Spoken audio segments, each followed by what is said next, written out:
1. Introduction. In the course of human events there have always been those who deny or reject human freedom, but Americans will never falter in defending the fundamental truths of human liberty proclaimed on July 4, 1776. We must, always hold these truths. The declared purpose of the President's Advisory 1776 Commission is to enable a rising generation to understand the history and principles of the founding of the United States in 1776 and to strive to form a more perfect union. This requires a restoration of American education, which can only be grounded on a history of those principles that is accurate, honest, unifying, inspiring, and ennobling. And a rediscovery of our shared identity rooted in our founding principles is the path to a renewed American unity and a confident American future. The Commission's first responsibility is to produce a report summarizing the principles of the American founding and how those principles have shaped our country. That can only be done by truthfully recounting the aspirations and actions of the men and women who sought to build America as a shining city on a hill, an exemplary nation, one that protects the safety and promotes the happiness of its people, as an example to be admired and emulated by nations of the world that wish to steer their government toward greater liberty and justice. The record of our founders' striving and the nation they built is our shared inheritance and remains a beacon, as Abraham Lincoln said, not for one people or one time, but for all people for all time. Today, however, Americans are deeply divided about the meaning of their country, its history, and how it should be governed. This division is severe enough to call to mind the disagreements between the colonists and King George, and those between the Confederate and Union forces in the Civil War. They amount to a dispute over not only the history of our country but also its present purpose and future direction. The facts of our founding are not partisan. They are a matter of history. Controversies about the meaning of the founding can begin to be resolved by looking at the facts of our nation's founding. Properly understood, these facts address the concerns and aspirations of Americans of all social classes, income levels, races, and religions, regions and walks of life. As well, these facts provide necessary and wise cautions against unrealistic hopes and checks against pressing partisan claims or utopian agendas too hard or too far. The principles of the American founding can be learned by studying the abundant documents contained in the record. Read fully and carefully. They show how the American people have ever pursued freedom and justice, which are the political conditions for living well.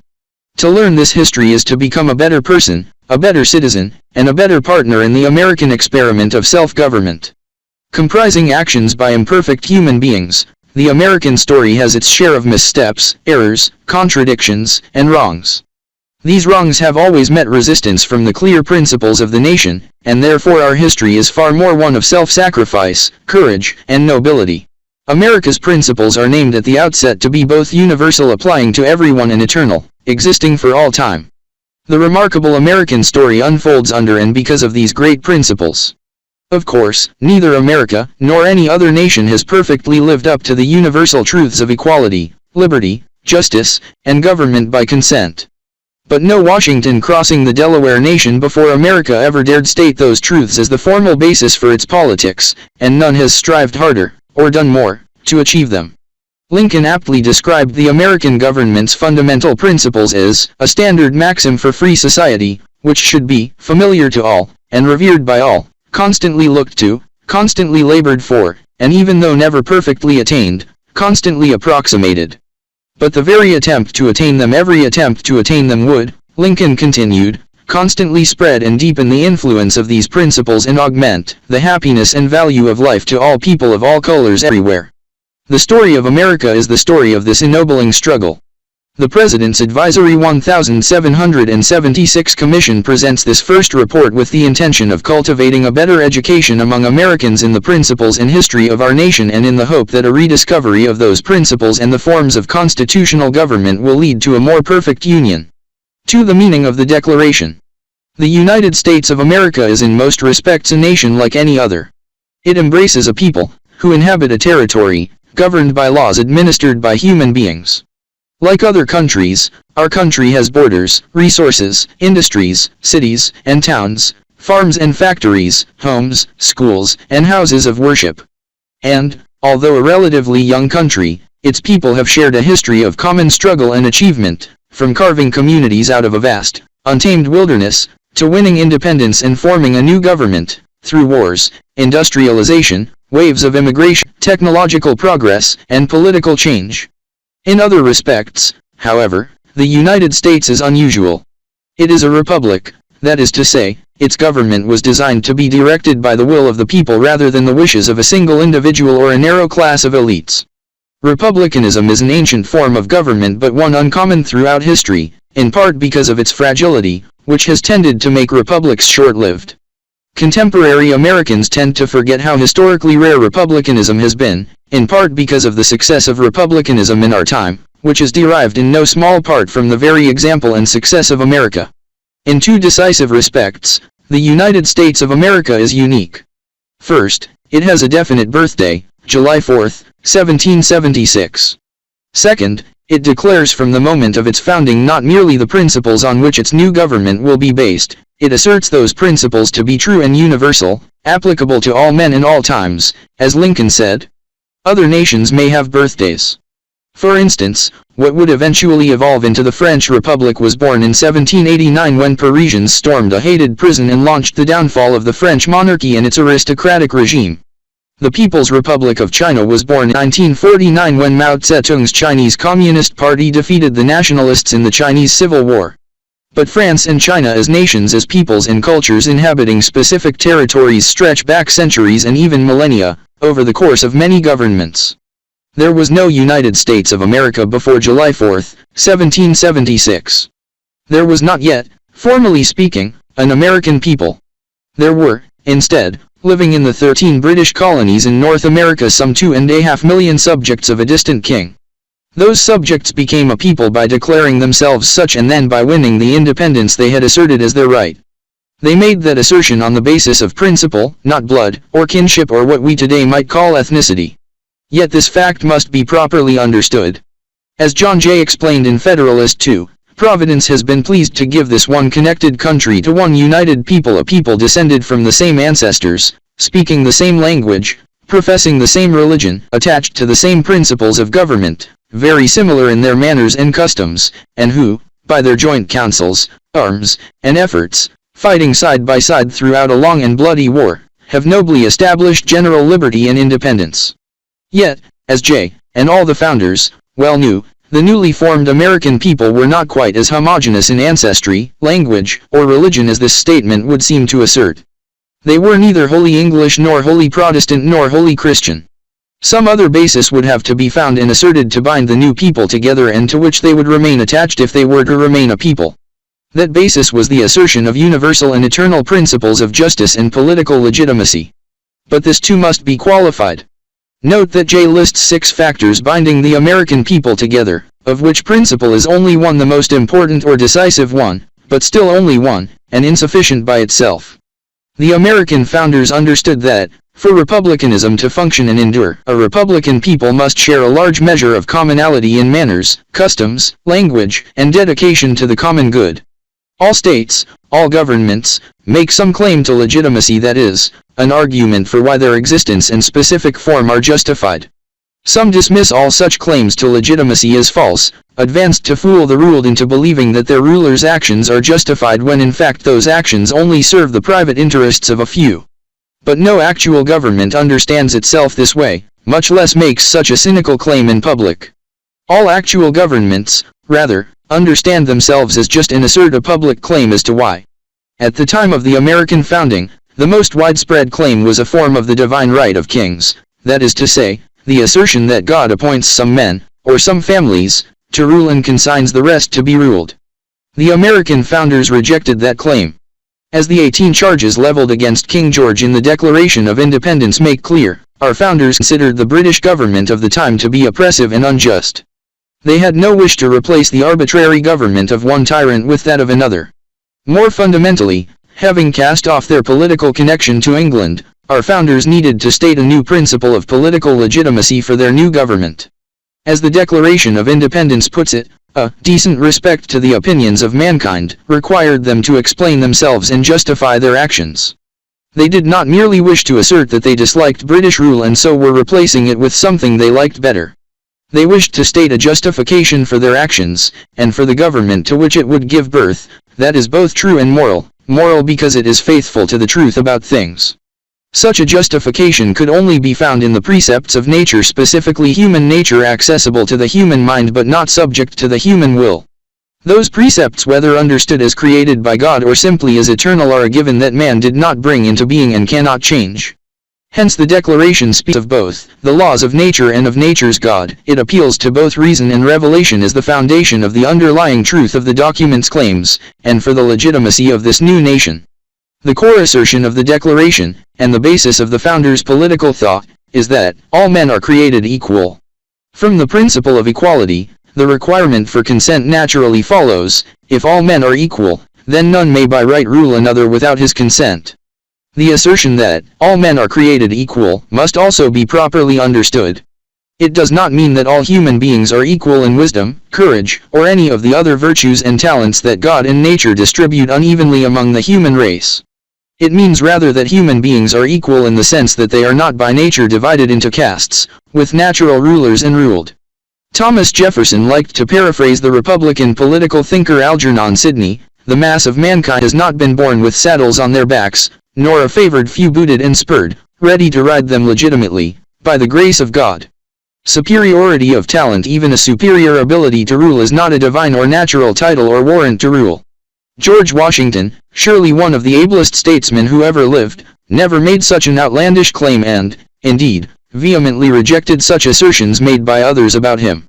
As Abraham Lincoln would later explain, there was no urgent need for the founders to insert into a merely revolutionary document this abstract truth, applicable to all men in all times. They could simply have told the British king they were separating and left it at that. But they enlarged the scope of their declaration so that its principles would serve as a rebuke and a stumbling block to the very harbingers of reappearing tyranny and oppression. The finality of the truth that all men are created equal was intended to make impossible any return to formal or legal inequality, whether to older forms such as absolute monarchy and hereditary aristocracy, or to as yet unimagined forms we have seen in more recent times. Natural equality requires not only the consent of the governed but also the recognition of fundamental human rights, including but not limited to life, liberty, and the pursuit of happiness, as well as the fundamental duty or obligation of all to respect the rights of others.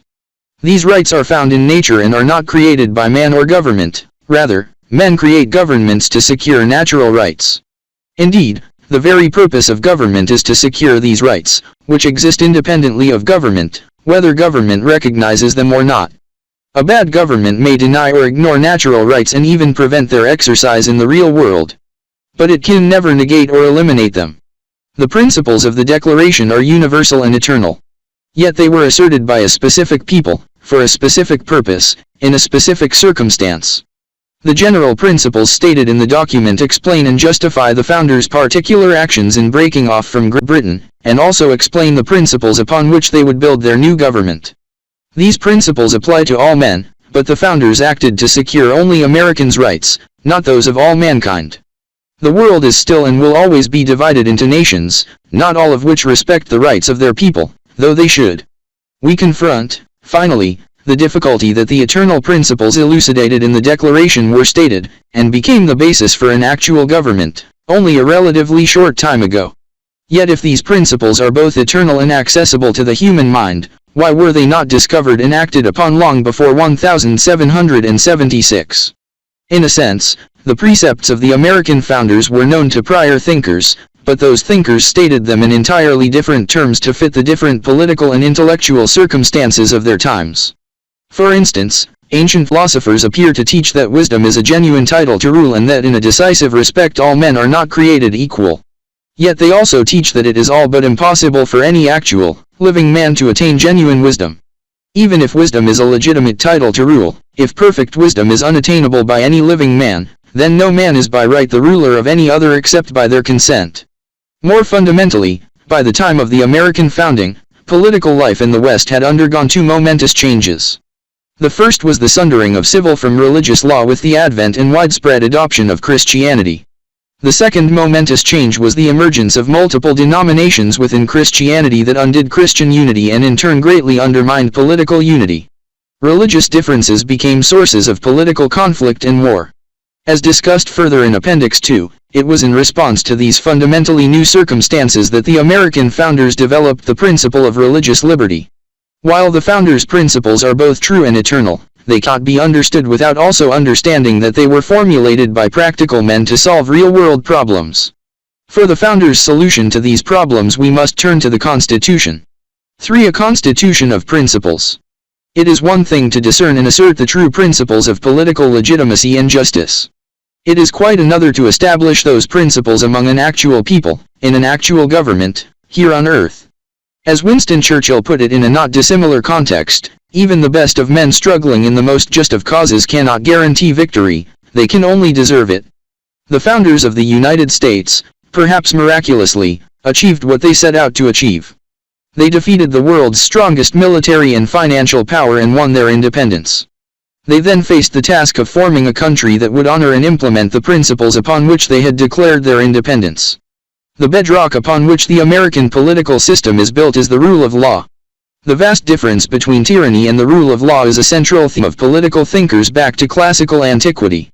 The idea that the law is superior to rulers is the cornerstone of English constitutional thought as it developed over the centuries. The concept was transferred to the American colonies, and can be seen expressed throughout colonial pamphlets and political writings. As Thomas Paine reflected in Common Sense. For as in absolute governments the king is law, so in free countries the law ought to be king, and there ought to be no other. But lest any ill use should afterwards arise, let the crown at the conclusion of the ceremony be demolished, and scattered among the people whose right it is.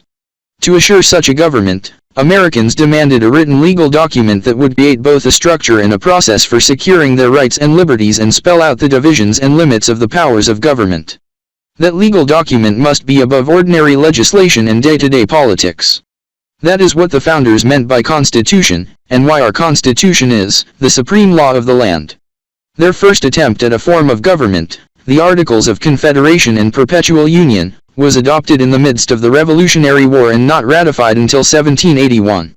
During that time, American statesmen and citizens alike concluded that the Articles were too weak to fulfill a government's core functions. This consensus produced the Constitutional Convention of 1787, which met in Philadelphia that summer to write the document which we have today. It is a testament to those framers' wisdom and skill that the Constitution they produced remains the longest continually operating written constitution in all of human history. The meaning and purpose of the Constitution of 1787, however, cannot be understood without recourse to the principles of the Declaration of Independence, human equality, the requirement for government by consent, and the securing of natural rights which the Constitution is intended to embody, protect, and nurture. Lincoln famously described the principles of the Declaration, borrowing from Proverbs 25:11, as an apple of gold, and the Constitution is a frame of silver, meant to adorn and preserve the apple. The latter was made for the former, not the reverse. The form of the new government that the Constitution delineates is informed in part by the charges the Declaration levels at the British Crown. For instance, the colonists charge the British King with failing to provide, or even interfering with, representative government, hence the Constitution provides for a representative legislature. It also charges the king with concentrating executive, legislative, and judicial power into the same hands, which James Madison pronounced the very definition of tyranny. Instead, the founders organized their new government into three co-equal branches, checking and balancing the power of each against the others to reduce the risk of abuse of power. The intent of the framers of the Constitution was to construct a government that would be sufficiently strong to perform those essential tasks that only a government can perform, such as establishing justice, ensuring domestic tranquility, providing for the common defense, and promoting the general welfare, the main tasks named in the document's preamble, but not so strong as to jeopardize the people's liberties. In other words, the new government needed to be strong enough to have the power to secure rights without having so much power as to enable or encourage it to infringe rights. More specifically, the framers intended the new Constitution to keep the 13 states united to prevent the breakup of the Union into two or more smaller countries while maintaining sufficient latitude and liberty for the individual states. The advantages of union are detailed in the first 14 papers of the Federalist, a series of essays written to urge the Constitution's adoption, and boil down to preventing and deterring foreign adventurism in North America, avoiding conflicts between threats, achieving economies of scale, and best utilizing the diverse resources of the continent. While the Constitution is fundamentally a compact among the American people, Its first 7 words are, "We the people of the United States." It was ratified by special conventions in the states. The peoples of the states admired and cherished their state governments, all of which had adopted republican constitutions before a federal constitution was completed. Hence the framers of the new national government had to respect the state's prior existence and jealous guarding of their own prerogatives. They also believed that the role of the federal government should be limited to performing those tasks that only a national government can do, such as providing for the nation's security or regulating commerce between the states, and that most tasks were properly the responsibility of the states. And they believed that strong states, as competing power centers, would act as counterweights against potentially overweening central government, in the same way that the separation of powers checks and balances the branches of the federal government. For the founders, the principle that just government requires the consent of the governed in turn requires republicanism, because the chief way that consent is granted to a government on an ongoing basis is through the people's participation in the political process. This is the reason the Constitution guarantees to every state in this union a republican form of government. Under the United States Constitution, the people are sovereign. But the people do not directly exercise their sovereignty, for instance, by voting directly in popular assemblies. Rather, they do so indirectly, through representative institutions. This is, on the most basic level, a practical requirement in a republic with a large population and extent of territory. But it is also intended to be a remedy to the defects common to all republics up to that time. The framers of the Constitution faced a twofold challenge. They had to assure those alarmed by the historical record that the new government was not too republican in simply copying the old, failed forms, while also reassuring those concerned about overweening centralized power that the government of the new Constitution was republican enough to secure equal natural rights and prevent the re-emergence of tyranny. The main causes of prior republican failure were class conflict and tyranny of the majority. In the simplest terms, the largest single faction in any republic would tend to band together and unwisely wield their numerical strength against unpopular minorities, leading to conflict and eventual collapse. The founders' primary remedy was union itself. Against the old idea that republics had to be small, the founders countered that the very smallness of prior republics all but guaranteed their failure. In small republics, the majority can more easily organize itself into a dominant faction. In large republics, interests become too numerous for any single faction to dominate.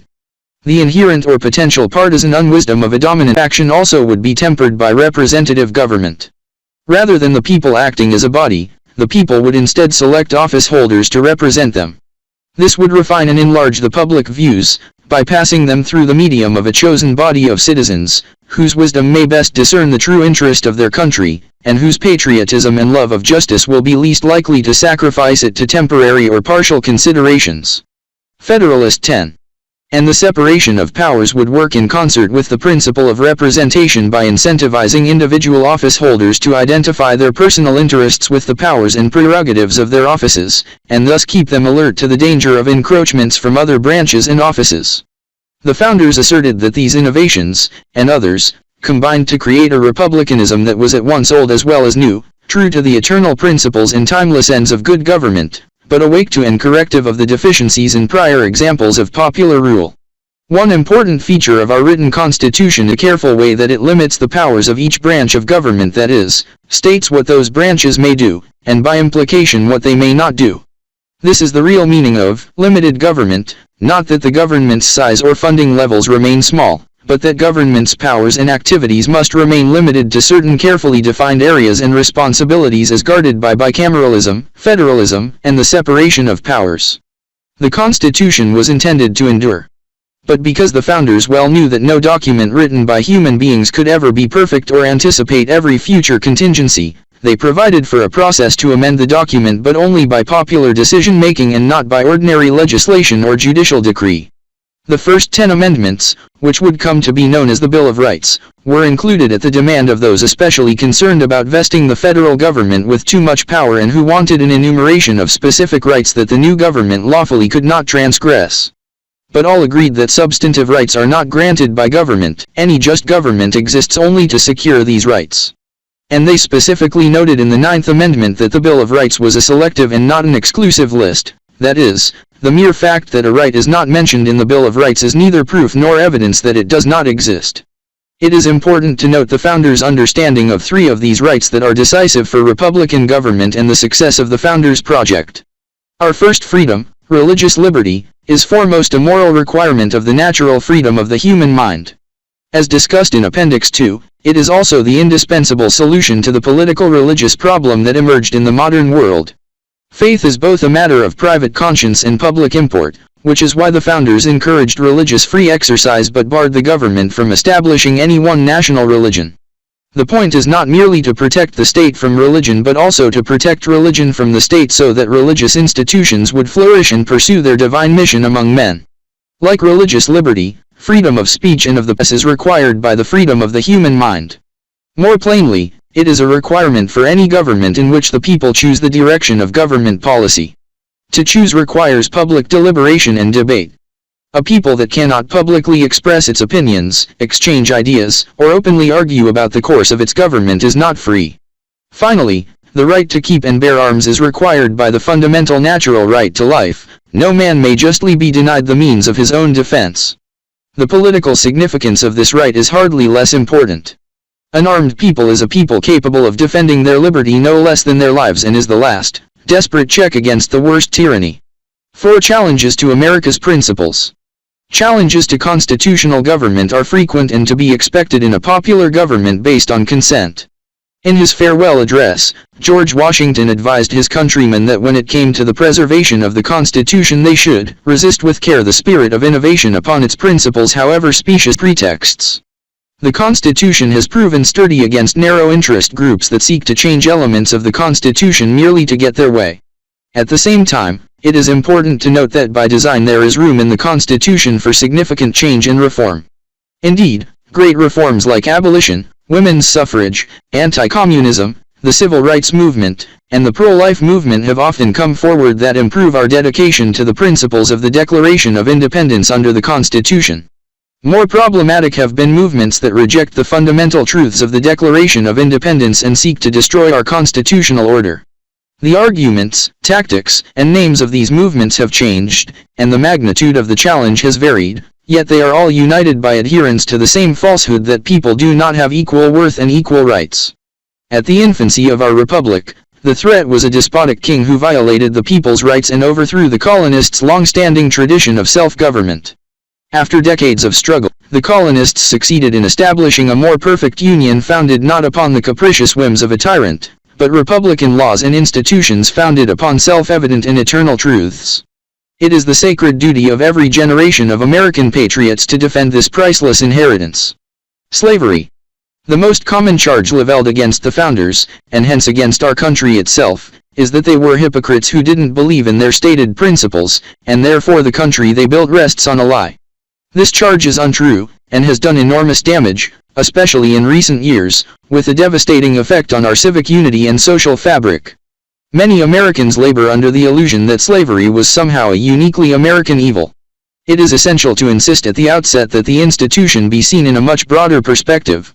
It is very hard for people brought up in the comforts of modern America, in a time in which the idea that all human beings have inviolable rights and inherent dignity is almost taken for granted, to imagine the cruelties and enormity that were endemic in earlier times. But the unfortunate fact is that the institution of slavery has been more the rule than the exception throughout human history. It was the Western world's repudiation of slavery, only just beginning to build at the time of the American Revolution, which marked a dramatic sea change in moral sensibilities.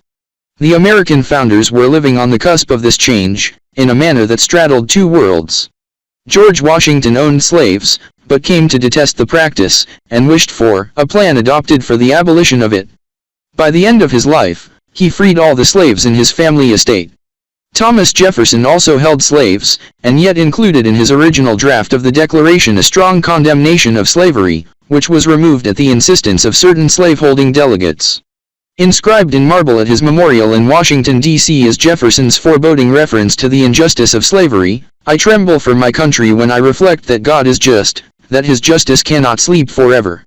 James Madison saw to it at the Constitutional Convention that, even when the Constitution compromised with slavery, it never used the word slave to do so. No mere semantics, he insisted that it was wrong to admit in the Constitution the idea that there could be property in men. Indeed, The compromises at the Constitutional Convention were just that, compromises. The 3/5 compromise was proposed by an anti-slavery delegate to prevent the South from counting their slaves as whole persons for purposes of increasing their congressional representation. The so-called Fugitive Slave Clause, perhaps the most hated protection of all, accommodated pro-slavery delegates but was written so that the Constitution did not sanction slavery in the states where it existed.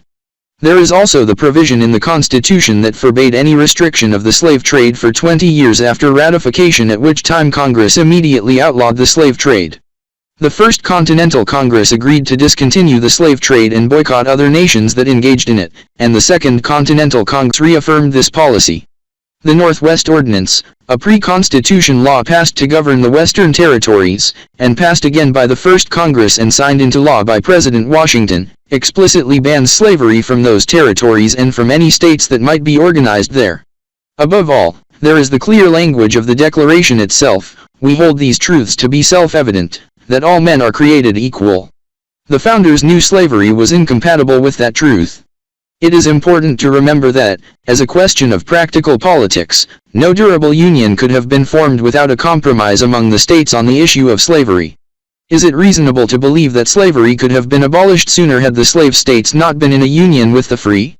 Perhaps. But what is momentous is that a people that included slaveholders founded their nation on the proposition that all men are created equal. So why did they say that without immediately abolishing slavery? To establish the principle of consent as the ground of all political legitimacy and to check against any possible future drift toward or return to despotism, for sure.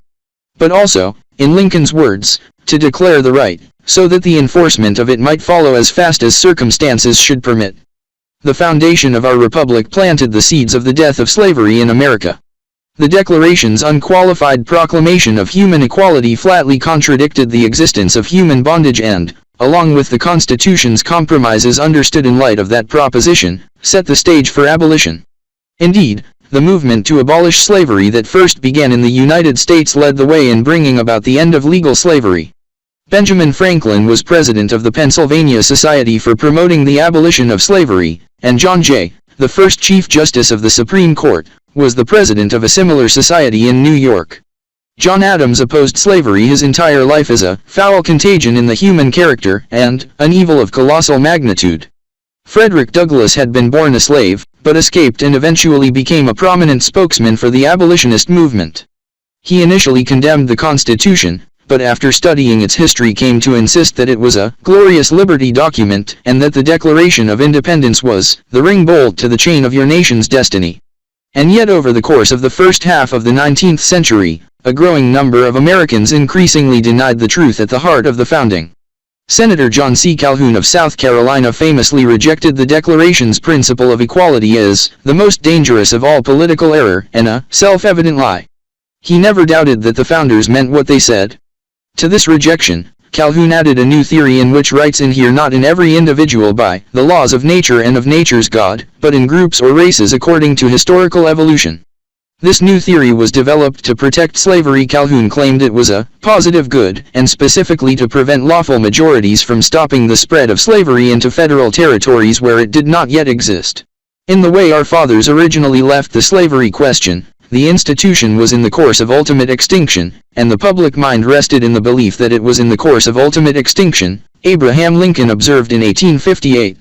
All I have asked or desired anywhere is that it should be placed back again upon the basis that the fathers of our government originally placed it upon. This conflict was resolved, but at a cost of more than 600,000 lives. Constitutional amendments were passed to abolish slavery, grant equal protection under the law, and guarantee the right to vote regardless of race. Yet the damage done by the denial of core American principles and by the attempted substitution of a theory of group rights in their place proved widespread and long-lasting. These, indeed, are the direct ancestors of some of the destructive theories that today divide our people and tear at the fabric of our country. Progressivism. In the decades that followed the Civil War, in response to the Industrial Revolution and the expansion of urban society, many American elites adopted a series of ideas to address these changes called progressivism. Although not all of one piece, and not without its practical merits, the political thought of progressivism held that the times had moved far beyond the founding era, and that contemporary society was too complex any longer to be governed by principles formulated in the 18th century. To use a contemporary analogy, progressives believed that America's original software, the founding documents, were no longer capable of operating America's vastly more complex hardware, the advanced industrial society that had emerged since the founding. More significantly, the progressives held that truths were not permanent but only relative to their time. They rejected the self-evident truth of the declaration that all men are created equal and are endowed equally, either by nature or by God, with unchanging rights. As one prominent progressive historian wrote in 1922, to ask whether the natural rights philosophy of the Declaration of Independence is true or false, is essentially a meaningless question. Instead, progressives believed there were only group rights that are constantly redefined and change with the times. Indeed, society has the power and obligation not only to define and grant new rights, but also to take old rights away as the country develops. Based on this false understanding of rights, the progressives designed a new system of government. Instead of securing fundamental rights grounded in nature, government operating under a new theory of the living constitution should constantly evolve to secure evolving rights. In order to keep up with these changes, government would be run more and more by credentialed managers, who would direct society through rules and regulations that mold to the currents of the time. Before he became President of the United States, Woodrow Wilson laid out this new system whereby the functions of government are in a very real sense independent of legislation, and even constitutions, meaning that this new view of government would operate independent of the people. Far from creating an omniscient body of civil servants led only by pragmatism or science, though, progressives instead created what amounts to a fourth branch of government called at times the bureaucracy or the administrative state. This shadow government never faces elections and today operates largely without checks and balances. The founders always opposed government unaccountable to the people and without constitutional restraint, yet it continues to grow around us. Fascism. The principles of the Declaration have been threatened not only at home. In the 20th century, two global movements threatened to destroy freedom and subject mankind to a new slavery. Though ideological cousins, the forces of fascism and communism were bitter enemies in their wars to achieve world domination. What united both totalitarian movements was their utter disdain for natural rights and free peoples. Fascism first arose in Italy under the dictatorship of Benito Mussolini, largely in response to the rise of Bolshevism in Russia. Like the progressives, Mussolini sought to centralize power under the management of so-called experts. All power, corporate and political, would be exercised by the state and directed toward the same goal. Individual rights and freedoms hold no purchase under fascism. Its principle is instead, in Mussolini's words, everything in the state, nothing outside the state, nothing against the state. Eventually, Adolf Hitler in Germany wed this militant and dehumanizing political movement to his pseudo-scientific theory of Aryan racial supremacy, and Nazism was born. The Nazi juggernaut quickly conquered much of Europe. The rule of the Axis powers is not a government based upon the consent of the governed, said President Franklin Delano Roosevelt. It is not a union of ordinary, self-respecting men and women to protect themselves and their freedom and their dignity from oppression. It is an unholy alliance of power and pelf to dominate and enslave the human race. Before the Nazis could threaten America in our own hemisphere, the United States built an arsenal of democracy, creating more ships, planes, tanks, and munitions than any other power on Earth. Eventually, America rose up, sending millions of troops across the oceans to preserve freedom. Everywhere American troops went, they embodied in their own ranks and brought with them the principles of the Declaration, liberating peoples, and restoring freedom. Yet, while fascism died in 1945 with the collapse of the Axis powers, it was quickly replaced by a new threat, and the rest of the 20th century was defined by the United States' mortal and moral battle against the forces of communism. Communism. Communism seems to preach a radical or extreme form of human equality. But at its core, wrote Karl Marx, is the idea of the class struggle as the immediate driving force of history, and particularly the class struggle between the bourgeois and the proletariat. In the communist mind, people are not born equal and free, they are defined entirely by their class. Under communism, the purpose of government is not to secure rights at all. Instead, the goal is for a class struggle that necessarily leads to the dictatorship of the proletariat. By its very nature, this class struggle would be violent. The communists disdain to conceal their views and aims, Marx wrote. They openly declare that their ends can be attained only by the forcible overthrow of all existing social conditions. Let the ruling classes tremble at a communist revolution. This radical rejection of human dignity spread throughout much of the world. In Russia, the bloody Bolshevik Revolution during World War I established the Communist Soviet Union. Communism understands itself as a universalist movement of global conquest, and communist dictatorships eventually seized power through much of Europe and Asia, and in significant parts of Africa and South America. Led by the Soviet Union, communism even threatened, or aspired to threaten, our liberties here at home. What it could not achieve through force of arms, it attempted through subversion. Communism did not succeed in fomenting revolution in America. But communism's relentless anti-American, anti-Western, and atheistic propaganda did inspire thousands, and perhaps millions, to reject and despise the principles of our founding and our government. While America and its allies eventually won the Cold War, this legacy of anti-Americanism is by no means entirely a memory but still pervades much of academia and the intellectual and cultural spheres. The increasingly accepted economic theory of socialism, while less violent than communism, is inspired by the same flawed philosophy and leads down the same dangerous path of allowing the state to seize private property and redistribute wealth as the governing elite see fit. For generations, America stood as a bulwark against global communism.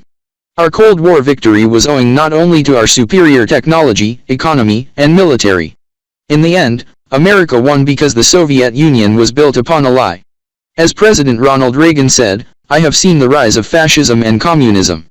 But both theories fail. Both deny those God-given liberties that are the inalienable right of each person on this planet. Indeed, they deny the existence of God. Racism and identity politics. The 13th Amendment to the Constitution, passed after the Civil War, brought an end to legal slavery. Blacks enjoyed a new equality and freedom, voting for and holding elective office in states across the Union. But it did not bring an end to racism, or to the unequal treatment of blacks everywhere. Despite the determined efforts of the post-war Reconstruction Congress to establish civil equality for freed slaves, the post-bellum South ended up devolving into a system that was hardly better than slavery. The system enmeshed freedmen in relationships of extreme dependency, and used poll taxes, literacy tests, and the violence of vigilante groups like the Ku Klux Klan to prevent them from exercising their civil rights, particularly the right to vote. Jim Crow laws enforced the strict segregation of the races, and gave legal standing in some states to a pervasive subordination of blacks.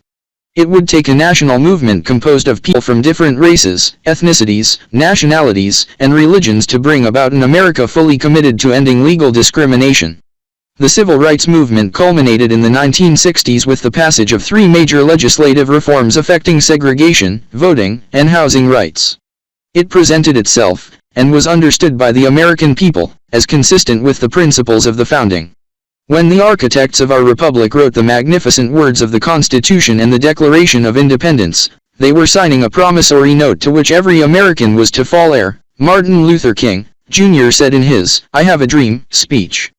This note was a promise that all men, yes, black men as well as white men, would be guaranteed the unalienable rights to life, liberty, and the pursuit of happiness. It seemed, finally, that America's nearly 2-century effort to realize fully the principles of the Declaration had reached a culmination. But the heady spirit of the original civil rights movement, whose leaders forcefully quoted the Declaration of Independence, the Constitution, and the rhetoric of the founders and of Lincoln, proved to be short-lived. The civil rights movement was almost immediately turned to programs that ran counter to the lofty ideals of the founders. The ideas that drove this change had been growing in America for decades, and they distorted many areas of policy in the half-century that followed. Among the distortions was the abandonment of non-discrimination and equal opportunity in favor of group rights not unlike those advanced by Calhoun and his followers. The justification for reversing the promise of colorblind civil rights was that past discrimination requires present effort, or affirmative action in the form of preferential treatment, to overcome long-accrued inequalities. Those forms of preferential treatment built up in our system over time, first in administrative rulings, then executive orders, later in congressionally passed law, and finally were sanctified by the Supreme Court. Today, far from a regime of equal natural rights for equal citizens, enforced by equal application of law, we have moved toward a system of explicit group privilege that, in the name of social justice, demands equal results and explicitly sorts citizens into protected classes based on race and other demographic categories. Eventually this regime of formal inequality would come to be known as identity politics. The stepchild of earlier rejections of the founding, identity politics, discussed in Appendix 3, values people by characteristics like race, sex, and sexual orientation and holds that new times demand new rights to replace the old. This is the opposite of King's hope that his children would live in a nation where they will not be judged by the color of their skin but by the content of their character, and denies that all are endowed with the unalienable rights to life, liberty, and the pursuit of happiness. Identity politics makes it less likely that racial reconciliation and healing can be attained by pursuing Martin Luther King, Jr.'s dream for America and upholding the highest ideals of our Constitution and our Declaration of Independence. 5. The task of national renewal. All the good things we see around us, from the physical infrastructure, to our high standards of living, to our exceptional freedoms, are direct results of America's unity, stability, and justice, all of which in turn rest on the bedrock of our founding principles. Yet today our country is in danger of throwing this inheritance away. The choice before us now is clear. Will we choose the truths of the Declaration? Or will we fall prey to the false theories that have led too many nations to tyranny? It is our mission, all of us, to restore our national unity by rekindling a brave and honest love for our country and by raising new generations of citizens who not only know the self-evident truths of our founding, but act worthy of them. This great project of national renewal depends upon true education, not merely training in particular skills, but the formation of citizens. To remain a free people, we must have the knowledge, strength, and virtue of a free people. From families and schools to popular culture and public policy, we must teach our founding principles and the character necessary to live out those principles. This includes restoring patriotic education that teaches the truth about America. That doesn't mean ignoring the faults in our past, but rather viewing our history clearly and wholly, with reverence and love. We must also prioritize personal responsibility in fulfilling the duties we have toward one another as citizens. Above all, we must stand up to the petty tyrants in every sphere who demand that we speak only of America's sins while denying her greatness. At home, in school, at the workplace, and in the world, it is the people and only the people who have the power to stand up for America and defend our way of life. The role of the family. By their very nature, families are the first educators, teaching children how to treat others with respect, make wise decisions, exercise patience, think for themselves, and steadfastly guard their God-given liberties. It is good mothers and fathers, above all others, who form good people and good citizens. This is why America's founding fathers often echoed the great Roman statesman Cicero in referring to the family as the seminary of the Republic. They understood that the habits and morals shaped in the home determine the character of our communities and the ultimate fate of our country. When children see their mother and father hard at work, they learn the dignity of labor and the reward of self-discipline. When adults speak out against dangerous doctrines that threaten our freedoms and values, children learn the time-tested concept of free expression and the courageous spirit of American independence. When parents serve a neighbor in need, they model charity and prove that every human being has inherent worth. And when families pray together, they acknowledge together the providence of the Almighty God who gave them their sacred liberty. For the American Republic to endure, families must remain strong and reclaim their duty to raise up morally responsible citizens who love America and embrace the gifts and responsibilities of freedom and self-government. Teaching America. The primary duty of schools is to teach students the basic skills needed to function in society, such as reading, writing, and mathematics. As discussed in Appendix 4, our founders also recognized a second and essential task. Educators must convey a sense of enlightened patriotism that equips each generation with a knowledge of America's founding principles, a deep reverence for their liberties, and a profound love of their country. Make no mistake, the love we are talking about is something different from romantic or familial love, something that cannot be imposed by teachers or schools or government edicts, least of all in a free country. Like any love worthy of the name, it must be embraced freely and be strong and unsentimental enough to coexist with the elements of disappointment, criticism, dissent, opposition, and even shame that come with moral maturity and open eyes. But it is love all the same, and without the deep foundation it supplies, our republic will perish. State and local governments, not the federal government, are responsible for adopting curricula that teach children the principles that unite, inspire, and enable all Americans. This includes lessons on the Revolutionary War, the Declaration of Independence, and the Constitutional Convention. Educators should teach an accurate history of how the permanent principles of America's founding have been challenged and preserved since 1776. By studying America's true heritage, students learn to embrace and preserve the triumphs of their forefathers while identifying and avoiding their mistakes.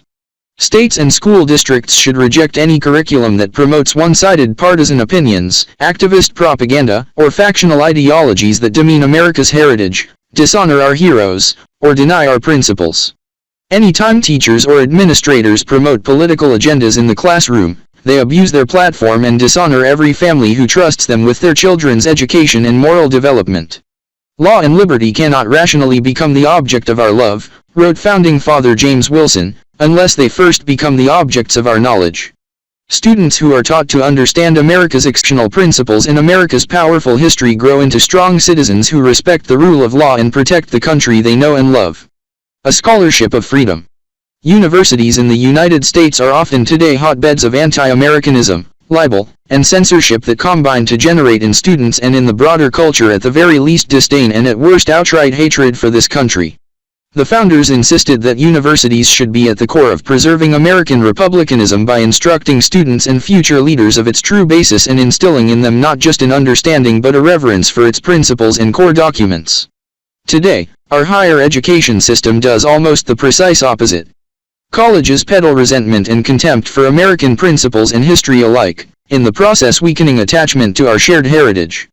In order to build up a healthy, united citizenry, scholars, students, and all Americans must reject false and fashionable ideologies that obscure facts, ignore historical context, and tell America's story solely as one of oppression and victimhood rather than one of imperfection but also unprecedented achievement toward freedom, happiness, and fairness for all. Historical revisionism that tramples honest scholarship and historical truth, shames Americans by highlighting only the sins of their ancestors, and teaches claims of systemic racism that can only be eliminated by more discrimination, is an ideology intended to manipulate opinions more than educate minds. Deliberately destructive scholarship shatters the civic bonds that unite all Americans. It silences the discourse essential to a free society by breeding division, distrust, and hatred among citizens. And it is the intellectual force behind so much of the violence in our cities, suppression of free speech in our universities, and defamation of our treasured national statues and symbols. To restore our society, academics must return to their vocation of relentlessly pursuing the truth and engaging in honest scholarship that seeks to understand the world and America's place in it. The American mind. Americans yearn for timeless stories and noble heroes that inspire them to be good, brave, diligent, daring, generous, honest, and compassionate. Millions of Americans devour histories of the American Revolution and the Civil War and thrill to the tales of Washington, Jefferson, Hamilton, and Franklin, Lincoln and Grant, Sojourner Truth, and Frederick Douglass. We still read the tales of Hawthorne and Melville, Twain, and Poe, and the poems of Whitman and Dickinson. On Independence Day, we hum John Philip Sousa's Stars and Stripes Forever and sing along to Woody Guthrie's This Land Is Your Land. Americans applaud the loyalty, love, and kindness shared by the March Sisters in Little Women, revere the rugged liberty of the cowboys in old westerns, and cheer the adventurous spirit of young Tom Sawyer. These great works have withstood the test of time because they speak to eternal truths and embody the American spirit. It is up to America's artists, authors, filmmakers, musicians, social media influencers, and other culture leaders to carry on this tradition by once again giving shape and voice to America's self-understanding to be what Jefferson called an expression of the American mind. To them falls the creative task of writing stories, songs, and scripts that help to restore every American's conviction to embrace the good, lead virtuous lives, and act with an attitude of hope toward a better and bolder future for themselves, their families, and the entire nation. Reverence for the laws. The principles of equality and consent mean that all are equal before the law. No one is above the law, and no one is privileged to ignore the law, just as no one is outside the law in terms of its protection. In his Lyceum address, a young Abraham Lincoln warned of two results of a growing disregard for the rule of law. The first is mob rule, whenever the vicious portion of our population shall be permitted to gather in bands of hundreds and thousands, and burn churches, ravage and rob provision stores, throw printing presses into rivers, shoot editors, and hang and burn obnoxious persons at pleasure and with impunity, depend upon it, this government cannot last. But Lincoln also warned of the of great ambition who thirst for distinction and, although he would as willingly perhaps more so, acquire it by doing good as harm, yet, that opportunity being past, and nothing left to be done in the way of building up, he would set boldly to the task of pulling down. Whether of the left or of the right, both mob rule and tyrannical rule violate the rule of law because both are ruled by the base passions rather than the better angels of our nature. Both equally threaten our constitutional order. When crimes go unpunished or when good men do nothing, the lawless in spirit will become lawless in practice, leading to violence and demagoguery. Patriotic education must have at its center a respect for the rule of law, including the Declaration and the Constitution, so that we have what John Adams called a government of laws, and not of men. In the end, Lincoln's solution must be ours. Let every American, every lover of liberty, every well-wisher to his posterity, swear by the blood of the Revolution, never to violate in the least particular, the laws of country, and never to tolerate their violation by others. As the patriots of '76 did to the support of the Declaration of Independence, so to the support of the Constitution and laws, let every American pledge his life, his property, and his sacred honor. Let every man remember that to violate the law, is to trample on the blood of his father, and to tear the character of his own, and his children's liberty. Let reverence for the laws, be breathed by every American mother, to the lisping babe, that prattles on her lap. Let it be taught in schools, in seminaries, and in colleges. Let it be written in primers, spelling books, and in almanacs. Let it be preached from the pulpit, proclaimed in legislative halls, and enforced in courts of justice. 6. Conclusion. On the 150th anniversary of the signing of the Declaration of Independence, President Calvin Coolidge raised the immortal banner in his time. It is often asserted, he said, that the world has made a great deal of progress since 1776, and that we may therefore very well discard their conclusions for something more modern. But that reasoning cannot be applied to this great charter. If all men are created equal, that is final. If they are endowed with inalienable rights, that is final. If governments derive their just powers from the consent of the governed, that is final. No advance, no progress can be made beyond these propositions. America's founding principles are true not because any generation including our own has lived them perfectly, but because they are based upon the eternal truths of the human condition. They are rooted in our capacity for evil and power for good, our longing for truth and striving for justice, our need for order and our love of freedom. Above all else, these principles recognize the worth, equality, potential, dignity, and glory of each and every man, woman, and child created in the image of God.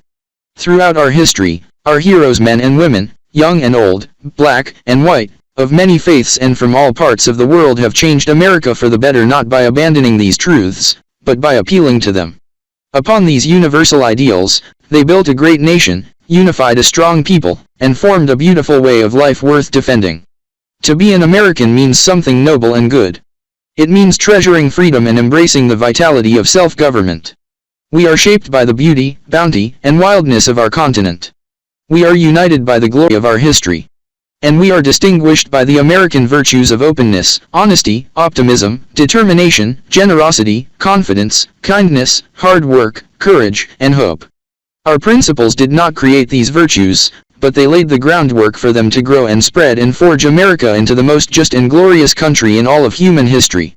As we approach the 250th anniversary of our independence, we must resolve to teach future generations of Americans an accurate history of our country so that we all learn and cherish our founding principles once again. We must renew the pride and gratitude we have for this incredible nation that we are blessed to call home. When we appreciate America for what she truly is, we know that our Declaration is worth preserving, our Constitution worth defending, our fellow citizens worth loving, and our country worth fighting for. It is our task now to renew this commitment. So we proclaim, in the words our forefathers used 2.5 centuries ago, for the support of this declaration, with firm reliance on the protection of divine providence, we mutually pledge to each other our lives, our fortunes, and our sacred honor.